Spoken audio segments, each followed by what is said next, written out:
ಕಾಂಗ್ರೆಸ್ ಪಕ್ಷ ರಾಷ್ಟ್ರಧ್ವಜ ಸಂವಿಧಾನದ ಪರವಿರುವ ಪಕ್ಷ ಎಂದು ರಾಜ್ಯ ಸಭಾ ಸದಸ್ಯ ಬಿಕೆ ಹರಿಪ್ರಸಾದ್ ಹೇಳಿದರು. ಅವರು ಮಂಜುನಾಥ ಪೈ ಸಭಾಭವನದಲ್ಲಿ ಗುರುವಾರ ನಡೆದ ಕಾರ್ಕಳ ವಿಧಾನಸಭಾ ಕ್ಷೇತ್ರದ ಕಾಂಗ್ರೆಸ್ ಕಾರ್ಯಕರ್ತರ ಸಮಾವೇಶದಲ್ಲಿ ಭಾಗವಹಿಸಿ ಮಾತನಾಡಿದರು.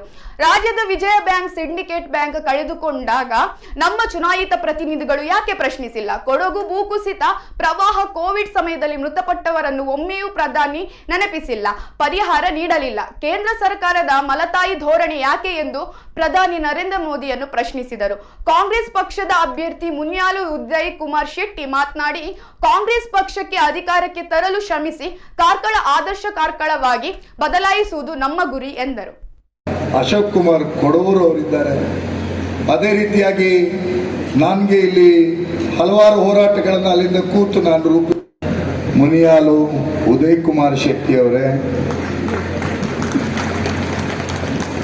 ನನ್ನನ್ನು ಈ ಕಾರ್ಯಕ್ರಮಕ್ಕೆ ಬರಬೇಕು. ಎಲ್ಲರನ್ನು ಕೂಡ, ಎಲ್ಲ ಧರ್ಮದವರನ್ನು ಕೂಡ ಸಮಾನ ರೀತಿಯಲ್ಲಿ ಕೊಂಡೊಯ್ಯುವಂತಹ ಏಕೈಕ ಪಕ್ಷ ಈ ದೇಶದಲ್ಲಿ ಇದ್ರೆ आज के दिन 100 रुपए पेट्रोल को देना पड़ता है, 100 रुपए पेट्रोल डीजल के लिए देना पड़ता है.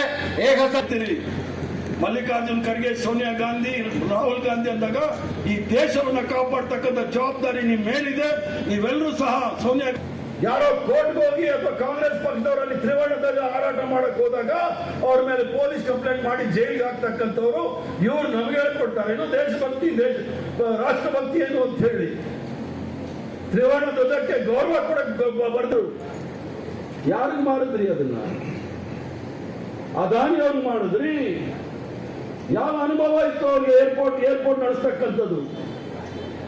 ಯಾರು ದೇಶಭಕ್ತಿ ಅಂದ್ರೆ ಯಾರು ರಾಷ್ಟ್ರದ ಜೊತೆ ನಿಲ್ತಾರೆ, ತ್ರಿವರ್ಣ ಜೊತೆಗೆ ನಿಲ್ತಾರೆ, ತ್ರಿವರ್ಣ ಧ್ವಜಕ್ಕೆ ಗೌರವ ಕೊಡ್ತಾರೆ, ಯಾರು ಸಂವಿಧಾನವನ್ನು ಒಪ್ಪಿಕೊಂಡಿದ್ದಾರೆ. ಬಹಳ ದೊಡ್ಡ, ನಾನು ಹೋದ್ಮೇಲೆ ಮುರಳಿಯವರಿದ್ದಾರೆ, ಅವರು ಸಹ ಭಾಷಣ ಮಾಡ್ತಾರೆ. ಭಾರತೀಯ ಜನತಾ ಪಾರ್ಟಿಯವರಾಗ್ಲಿ, ಜನಸಂಘದವರಾಗ್ಲಿ, ಹಿಂದೂ ಮಹಾಸಭಾದವರಾಗ್ಲಿ, RSS ಅವರಾಗ್ಲಿ ಧೈರ್ಯವಾದ ಒಂದ್ ಹೆಸರು ಹೇಳಿ, ಒಂದೇ ಒಂದು ಹೆಸರು. ಬ್ರಿಟಿಷರ ವಿರುದ್ಧ ಹೋರಾಟ ಮಾಡಿ ನಾವು ಪ್ರಾಣಾರ್ಪಣೆ ಮಾಡಿದ್ದೀವಿ ಅಂತಾದ್ರೆ ಒಂದೇ ಒಂದು ಹೆಸರು ಹೇಳಿದ್ರೆ ನಾನು ಇವತ್ತು ಅವರ ಗುಲಾಮರಾಗಲಿಕ್ಕೆ ತಯಾರಾಗಿದ್ದೀನಿ. ಒಂದೇ ಒಂದು ಹೆಸರು ಕೂಡ ನಿಮಗೆ ಸಿಗೋದಿಲ್ಲ. ಕಾರ್ಕಳದಲ್ಲಿ ಒಳ್ಳೆಯ ಜನರಿಗೆ ಬದುಕನ್ನು ಕೊಟ್ಟಿದ್ದಾರೆ. ಆ ಒಂದು ಚರಿತ್ರೆಯನ್ನು ಪುನರಾವರ್ತಿಸಬೇಕು. ಹಾಗೆ ಅದೇ ಮಾರ್ಗದಲ್ಲಿ ದುಡ್ಕೊಂಡು ಹೋಗ್ಬೇಕಂತ ದೊಡ್ಡ ಒಂದು ಕನಸನ್ನು ಹೊತ್ತಿದ್ದೇನೆ. ಅದೆಲ್ಲ ನಿಮ್ಮ ಪ್ರೀತಿಯ ದ್ಯೋತಕವಾಗಿ ಈ ರಾಷ್ಟ್ರೀಯ ಕಾಂಗ್ರೆಸ್ ಪಕ್ಷ ಒಬ್ಬ ಸಾಮಾನ್ಯ ಮನುಷ್ಯನಾದ ನನ್ನನ್ನು ಗುರುತಿಸಿ ನನಗೆ ಚುನಾವಣೆ ನಿಲ್ಲಲು ಅವಕಾಶ ಮಾಡಿಕೊಟ್ಟು ನಮ್ಮೆಲ್ಲರ ನಿರೀಕ್ಷೆಯಂತೆ ಈಗ ವಿಧಾನಸಭಾ ಚುನಾವಣೆ ಬಂದಿದೆ. ಮೇ 10ಕ್ಕೆ ಖಂಡಿತ ಈ ವಿಧಾನಸಭಾ ಚುನಾವಣೆ